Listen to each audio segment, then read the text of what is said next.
예, 이제 고려 이어서 지방행정제도 한번 보도록 하겠습니다. 일단 지방행정제도는 성종 때 시무 28조를 받아들여서 주요 지역에 12목이라고 하는 걸 설치했죠. 그리고 그때 최초로 지방간을 파견하기 시작을 했고요. 그러다가 현종 때 와서야 지방제도가 거의 완성되었다라고 보면 되거든요. 그래서 수도 근처인 경기라고 한 걸 포함을 해서 기본적으로는 5도 양계라고 합니다. 그래서 기본적으로는 일반 행정구역은 5도, 그리고 군사행정구역은 양계, 이렇게 나눠서 보면 되는데 양계부터 일단 가볍게 먼저 보면, 요때 계자라고 하는 건 경계란 뜻입니다. 그러니까 국경 지역이에요. 그래서 북계, 동계를 합쳐서 둔양자, 양계라고 부르는 거고, 5도 같은 경우는 일반 행정구역인데 도 아래에 군, 현 이렇게 두는 형태라고 보면 됩니다. 그래서 이 군사적경지역 같은 경우는 일반 행정관 못 보내잖아요. 그래서 병마사라고 하는 걸 파견을 해서 군사행정관을 보내고요. 다음 5도는 일반 행정구역이니까 안찰사라고 해서 그냥 행정관을 이렇게 보냅니다. 일반 행정관. 그리고 군과 현, 이렇게 현이 이제 작은 행정 단위라고 생각을 하면 되는데, 그러니까 지금도 우리 경상남도 양산시 하북면 이렇게 내려오잖아요. 그런 형태라고 보면 되는데, 근데 이 현이라고 하는 게 엄청나게 많습니다. 거의 한 300여 개 정도 된다고 하니까 여기에 지방간을 다 못 보내요. 그러다 보니까 어느 지역은 어느 지역의 현에는 지방간을 보내고 어느 지역에는 지방간을 보내지 못하고, 이런 것들이 생겨요. 그러다 보니까 좀 중심이 되는 현에다가 지방간을 보내서 나머지 주변에 있는 현들을 같이 다스릴 수 있도록 하는 거예요. 그래서 요게 주가 되는 현이 된다고 해서 주현, 그래서 지방간을 파견한 곳이 주현이 되는 거고, 나머지는 속하는 현이라고 해서 속현이라고 부릅니다. 그래서 지방간이 파견 안 된 곳이다. 그래서 주현과 속현의 차이는 지방간 있고 없고의 차이라고 생각을 하면 되는 거고, 그러니까 쉽게 생각할 때 주가 되는 현, 메인, 그리고 나머지는 속하는 현 해서 속현, 이렇게 된다고 생각을 하면 됩니다. 근데 이 속현의 존재가 한 200여 개 정도 됐다고 하니까 지방의 통제력이 좀 많이 떨어진다고 볼 수 있습니다. 그리고 특수행정구역으로 향부곡 소가 존재했다라는 걸 볼 수 있어요. 신분상으로는 일반적인 평민인데 실제로는 천민대우를 받는 곳입니다. 세금도 더 많이 내고 차별대우 받는 곳이다 라고 보면 되고요. 향부곡은 농사 짓는 곳, 소는 우리 제철소, 조선소 이런 것처럼 수공업을 하는 곳이다 라고 생각을 하면 돼요.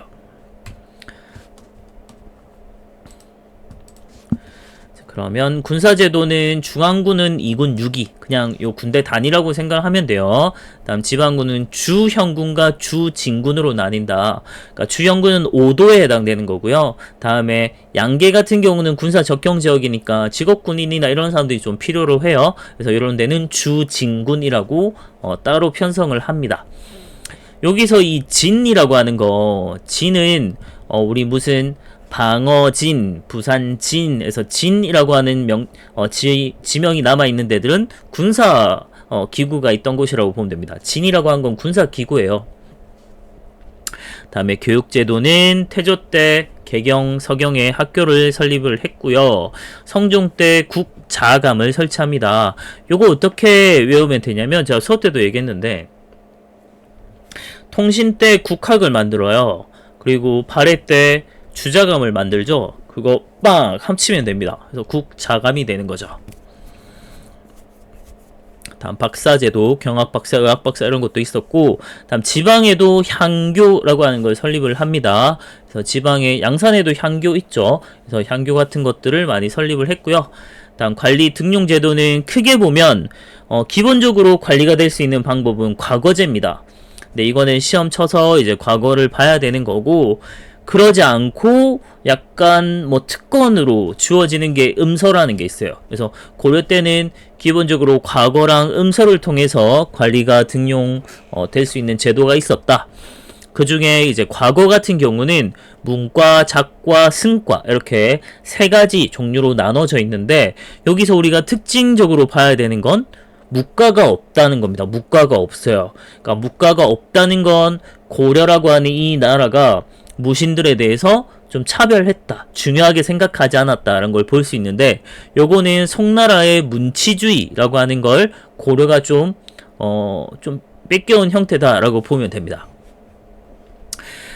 그래서 문과부터 보면 제술과 명경과로 나뉘는데, 제술, 이거는 지을 제자에 우리 지을 술자거든요. 논술하다 할 때. 그래서 뭔가 논술 시험이고, 명경과는 밝을 명자에 경전이에요. 그래서 경전에 얼마나 밝으냐 이거예요. 그래서 얼마나 달달달 외웠느냐 요겁니다.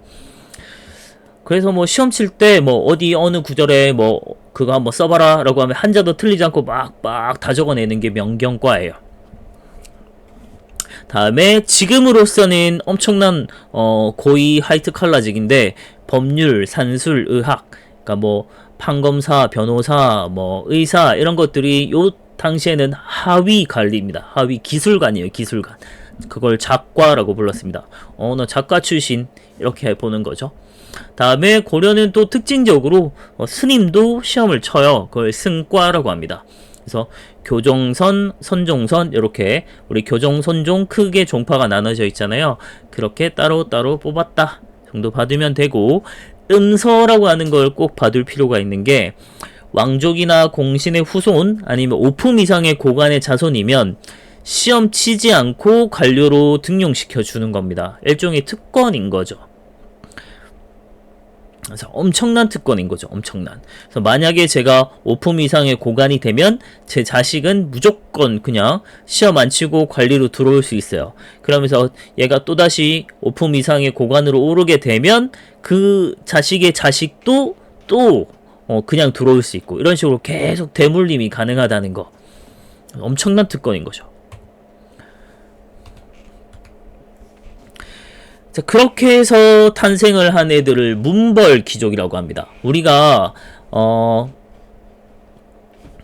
고려는 이 지배층의 변천 가지고 전체를 설명할 수 있다고 했잖아요. 그 중에 고려 초기에는 호족들이 엄청나게 힘이 강력한 존재였다면, 그걸 막 다 때려 죽이고 엄청나게 왕권을 강화시켰던 사람이 광종이잖아요. 그러면서 과거제가 시행되면서 이제 고려에서 관리가 되는 방법은 이제 문신 관료가 되어야 되는데, 그러다 보니까 이 문관들로 문신 관료로 이어진 귀족은 귀족인데 일반적인 귀족이 아니라 이 문신 관료층으로 계속 대대로서 특권을 이어가는 계층들이 생긴 거죠. 이걸 문벌 귀족이라고 합니다.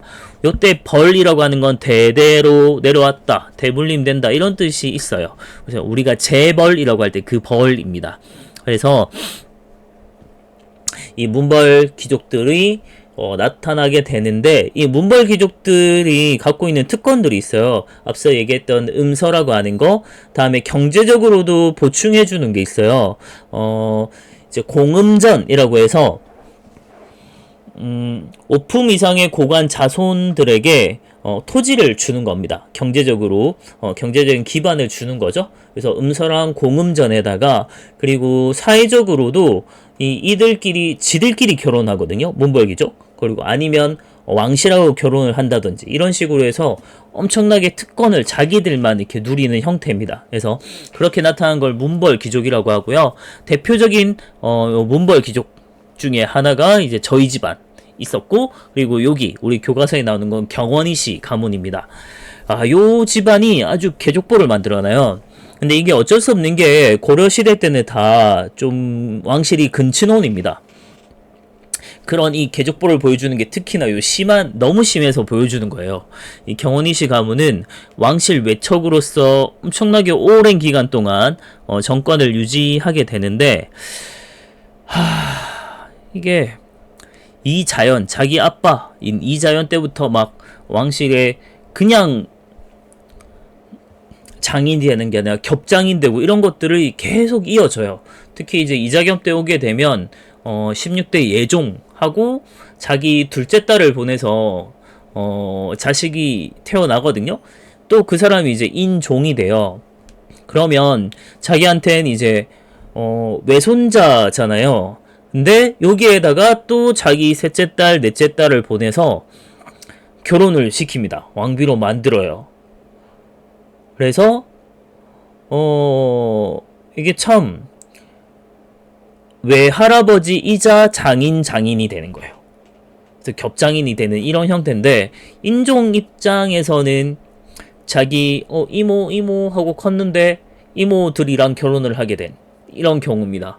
그래서 아주 개족보를 만드는 이런 형태인데, 어쨌든 이 이자겸이라는 이 사람 자체도 그렇지만 이 경원이 씨 가문 자체가 엄청나게 큰 권한을 누리고 있었던 거예요.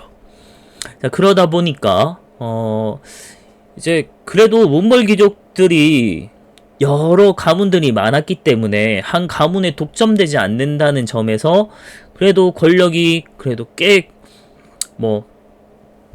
패단이 그렇게 심하지는 않았는데, 경원이 씨 가문이 계속 독점적으로 이런 식으로 이루어지다 보니까 너무나도 패단이 많이 나타났고, 인종의 입장에서 본다면 자기 할아버지한테 함부로 막 할 수 없을 거 아니에요. 그래서 이자겸이 자기가 왕보다 그 이상으로 엄청난 권력을 누리게 되는 점, 이런 점들이 좀 문제가 됩니다. 자, 그러다가 이제 이자겸이 왕이 되려고 한다라고 하는 좀 그런 것 때문에 인종이 이자겸을 좀 제거하려고 너무 부담스러웠나 봐요. 시도를 하니까 이자겸이 선수 쳐서 난을 일으킵니다. 그래서 되게 무서웠는데 인종이 이자겸 밑에 엄청난 부하를 잘 꼬드겨요. 그 사람이 바로 척준경, 고려의 소드마스터. 그래서 이 소드마스터 척준경을 꼬드겨가지고 자기 편으로 끌어들여서 이자겸을 치게 만들죠. 그를 통해서 이제 이자겸의 난을 진압을 한 사건을 이자겸의 난이라고 하는데, 요걸 통해서 고려의 이 문벌 귀족 요 문벌 사회에 대해서 좀 이렇게 여러 한 가문이 되게 권력을 독점하게 된 문제가 생기는구나, 이런 걸 좀 깨닫게 된 사건이었다라고 보면 되고, 그러니까 점점점 이 문벌 귀족에 대한 좀 문제점에 대해서 좀 인식을 하게 된 사건이었다라고 볼 수 있고요. 그 다음에 이 문벌 귀족 가문이 완전히 무너지게 된 사건 중에 하나는 묘청의 난이라고 하는 겁니다. 사실 요거는 이자겸이랑 더 관련이 있긴 한데, 이자겸이 이때 권력을 잡게 됐을 때 고려가 금나라, 엄청나게 성장했던 금나라에 대해서 군신관계 요구를 받게 되는데, 이자겸이 자신의 정권 유지를 위해서 이 금이랑 전쟁을 피하려고 해요. 그래서 금의 군신관계 요구를 받아들입니다. 근데 고려 입장에서는 우리한테 어버이 하던 이 여진족에 세운 나라인데, 금이 그 금나라에 우리가 오히려 신하국이 된 거니까 고려 입장에서는 이걸 견딜 수 없는 거죠. 그래서 이거에 되게 반발하는 세력이 생겨났고, 그 세력들이 바로 서경 세력입니다. 그 대표적인 서경 세력 묘청, 정지상 이런 사람들인데, 이런 사람들이 다시 이 고려를 부흥시키기 위해서 막 노력을 해요. 그래서 서경으로 천도를 하자. 서경 길지설에 따라 천도를 하면 우리가 금을 누르고 엄청나게 우리가 옛 고구려의 막 영토도 되찾고 제국을 만들 수 있다, 이런 이제 생각을 한 거죠. 그리고 칭제 건원하자, 황제 칭하고 우리 다시 언어 쓰자, 우리가 황제국이 되자, 금을 누르고, 요런 이제 엄청 자주적인 성격을 갖고 있었던 겁니다. 그렇게 해서 막 천도도 하려고 하고 시도를 했는데 결국은 실패하거든요. 개경 세력이 반대해서. 그래서 안 되겠다 해서 반란을 일으킵니다. 근데 개경 세력의 대표였던 김부식이 이끄는 관군에게 1년 만에 진압이 되고 말아요. 그래서 그렇게 끝난 사건이 묘청의 난인데, 그렇게 되면서 이제 문벌 귀족 요 사회가 점점점 완전히 동요가 나타나게 되었다라고 보면 될 것 같고요. 요거를 좀 정리를 하자면, 서경파는 이제 북진 정책을 대표하는 거라고 보면 되고, 개경파는 좀 사대주의다. 이렇게 이제 평가를 하긴 합니다. 그러니까 아무래도 뭐 자신들의 본인의 생각은 어땠을지 모르겠지만, 보여지는 모습이 결국은 금에 무릎을 꿇은 사대하는 이런 형태를 취했기 때문에 이렇게 보는 것 같고요. 서경파는 칭제 권원하자, 그리고 자주국가를 만들자, 금나라 정벌하자 이런 거였다면, 개경파는 칭제 권원하면 안 돼, 황제국은 지금 금이야, 우리는 신하국이다, 이렇게 생각을 하는 거죠. 근데 어쩌면 우리가 그냥 국민적인, 우리 민족적인 감정으로 본다면 서경파의 주장이 굉장히 맞습니다. 당연히 피가 끓어오르고, 금나라 우리가 한번 싸워보지도 않고 왜 무릎 꿇어, 이렇게 할 수도 있지만, 현실적으로 정말 생각을 해본다면 당시에 금나라가 어마어마하게 센 나라였고, 송도 막 몰아내고 남송으로 쫓아내고 이런 엄청나게 강한 나라였는데, 그런 나라에 대해서 고려가 과연 그때 맞서 싸웠을 때 고려가 입을 피해도 고려를 해야 되는 거고, 그런 걸 생각해보면 엄청 현실적인 판단이지 않았을까, 이렇게 볼 수도 있습니다. 요거는 그냥 생각하기 나름이에요. 근데 요거에 대해서 생각이 좀 다른 사람이 존재해요. 우리 독립운동가이기도 하고요, 엄청난 또 역사 의식이 엄청 깊었던 사람이기도 한데, 신채호라는 사람이 있습니다. 조선사 연구초라고 하는 책에다가 묘청의 난을 요렇게 평가를 했어요. 자, 묘청 등이 패하고 김부식이 승리하였으므로 조선의 역사, 그러니까 우리 한국의 전체 역사입니다. 그래서 조선의 역사가 사대적, 보수적, 속박적 사상, 즉 유교 사상이 정복되고 말았거니와, 만일 이와 반대로 김부식이 패하고 묘청 등이 승리하였더라면 조선사가 독립적, 진취적 방면으로 진전하였을 것이니, 이 전역을 어찌 일천연례 제1대 사건이라 하지 아니하랴. 그러니까 이 사람이 이 묘청의 서경천도 운동을 조선 제1대 사건, 조선 천년내 제1대 사건이라고 평가를 하거든요.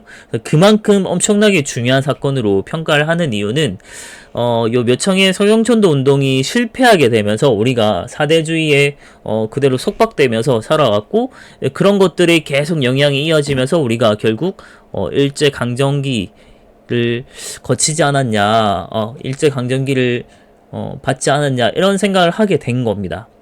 그래서 그런 이제 의식 속에서 나온 생각이다라고 보면 돼요. 요거는 수업 때 우리 다루진 않았지만 나중에 꼭 등장하는 거기 때문에, 여러분이 고등학생 올라가서든, 그리고 뭐 한국사 뭐 풀든 뭐 한능시를 보든 할 때 꼭 나올 겁니다. 그래서 같이 봐두는 거였고요. 자, 그러면 무신정변이 나타나서 무신정권이 성립되는 과정을 한번 보도록 하겠습니다. 자, 고려는 무신에 대해서 굉장히 차별했고, 그래서 일부 문신들이 국정을 주도하는, 뭐 여러가지 차별되는 것들이 너무 많긴 한데, 뭐 간단하게만 일단 설명을 하자면, 전쟁이 나거나 할 때도, 전쟁이 일어나고 하면 갑자기 문신들이 무신보다 더 높은 지휘관으로 오게 되거든요. 그런 것들도 있고, 기존에 이제 하위 군인들은 거의 뭐 노예처럼 부림을 받아요. 그런 것도 많았고, 되게 기본적으로 무관들이 문관보다 이 관등이 낮아요. 그래서 지위가 훨씬 낮고, 뭐 월급도 훨씬 적게 받는다, 이렇게 생각하면 됩니다. 그래서 차별이 되게 많이 받던 상황에서 이런 무신들이 계속 쌓이고 있다가 의종 때 이제 보현원 사건이란 걸 통해서 정변을 일으켜서 문관들을 다 때려 죽이고 정권을 장악한 사건이 무신정변입니다. 요때 주도한 애들이 이방, 정중부, 이민이고요. 요 사람들이 이제 초기 무신 정권을 이끈 사람들이라고 보면 되는데, 처음에는 무신들의 회의기구가 있었거든요. 그 중방이라는 걸 통해서 국가 중대사를 다 처리하도록 했는데, 정치에 대한 경험도 많이 없을 뿐더러, 그리고 중방의 회의를 통해서 막 이렇게 이루어지다 보니까 권력이 하나에 집중되지 못하고, 그리고 결국은 너도 나도 내가 최고 지배자 돼볼래라고 막 서로 죽이고 하면서 굉장히 정권이 불안정한 초기의 무신 정권이 나타나게 됩니다.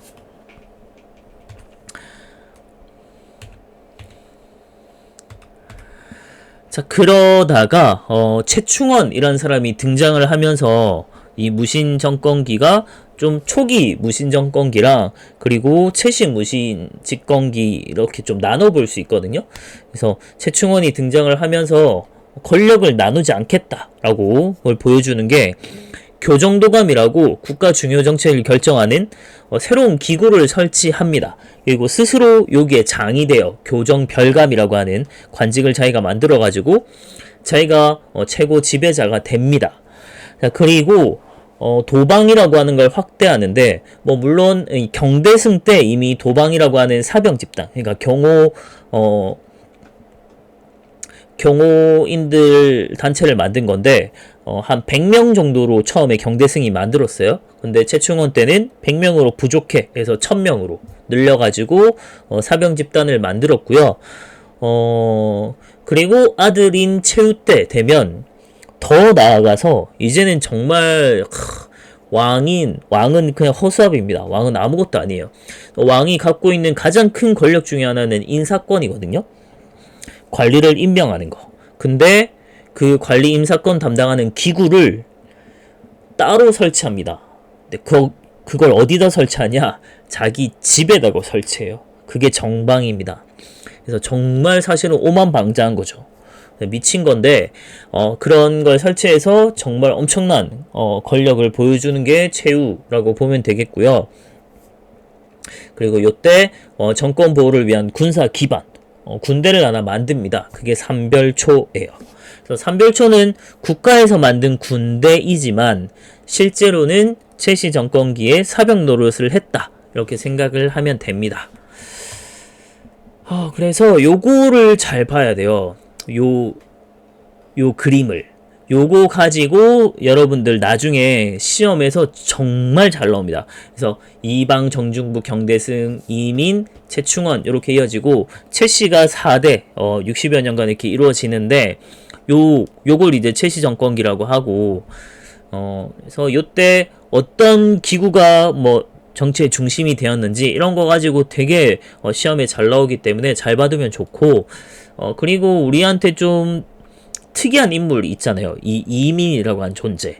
이민은 엄마도 노비, 아빠도 노비. 그래서 엄청난 쌍천민인데 최고 지배자까지 올랐다라는 점에서 많은 천민들의 롤 모델이 되었다고 했잖아요. 그래서 뭐 김준도 마찬가지지만 이런 천민들의 롤 모델 이민이라고 한 존재도 있었다라고 하는 게 아주 특이한 사항이고, 그리고 무신 집권기에 서로 막 싸우기도 하고 지방에 대한 뭐 행정 이런 걸 잘 못하다 보니까 지방 통제력도 좀 약화되고, 그래서 그리고 이제 수탈을 너무 많이 하다 보니까 결국은 농민들이 들고 일어나게 되죠. 그래서 농민과 천민들의 봉기가 정말 전국적으로 많이 일어났고, 하나의 배경은 또 앞서 얘기했던 이민이라고 하는 존재, 천민 출신의 집권자가 등장한 점에서 천민들의 신분 상승 욕구가 좀 생겨났다라는 걸 좀 볼 수 있습니다. 그래서 기본적으로 농민 봉기라고 볼 수 있는 건 여기 2번하고 3번이에요. 그래서 공주 명학소, 우리 앞서 봤던 소입니다. 소, 향소 부곡할 때 그 소기 때문에 차별받던 지역이잖아요. 그래서 공주 명학소에 있던 요 망소이라고 하는 형제입니다. 얘들이 봉기를 일으켰고 충청도 일대를 점령할 정도로 꽤 큰 농민 봉기였습니다. 그 다음에 김삼이 효심. 그래서 요 운문가 초전 쪽에 경상도 일대, 그러니까 청도랑 지금의 울주 요 지방의 경상도 일대에서 둘이 연합해요. 그래서 굉장히 크게 나타났던 봉기 중에 하나고, 다음에 엄청 특이한 존재가 이 만적이란 존재죠. 만적은 뭐 정확하게 알려져 있진 않지만 채충원의 노비로 알려져 있는데, 그러니까 개경 지방에서 있던 고위 귀족, 고위 지배층의 이제 산노비였습니다. 근데 요 놈이 자기 혼자 그냥 뭐 뭔가 계획을 한 게 아니라 여러 노비들을 다 모아놓고 계획을 해요. 봉기를 계획을 합니다. 그러니까 그때 했던 말이 기록에도 남아 있는데, 뭐 왕후장상의 시가 따로 있느냐 이거예요. 그러니까 뭐냐면 왕, 제후, 그리고 뭐 장군, 그리고 막 높은 귀족 이런 애들, 신분 이런 애들이 그런 게 뭐 그런 씨가 따로 있냐, 뭐 따로 태어나는 거냐, 우리 다 똑같아. 나도 할 수 있어.